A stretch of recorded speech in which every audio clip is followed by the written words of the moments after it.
আসসালামু আলাইকুম ও রহমতুল্লাহ বরকাতু। প্রিয় ফেসবুকের বন্ধুরা, যদি আমরা হ্যাপি নিউ ইয়ার স্লোগান দেওয়ার পরিবর্তে যদি আমরা মহান রবের কাছে, মহান রবের হুকুম পালন করে মহান রবের দরবারে তওবা করে বলতাম, হে আমাদের পালনকর্তা, হে আমাদের রব, আমরা 2024 বর্ষে এবং এর আগে যত পাপ করেছি সকল পাপকে আমাদেরকে মাফ করে দিন এবং 2025 বর্ষ আমাদের জন্য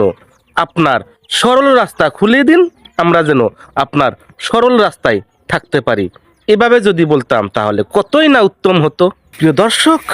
আমাদের একটি কথা বারবার অন্তরে মনে রাখা উচিত, আমাদের রব যদি এই 5 জানুয়ারি আসার আগেই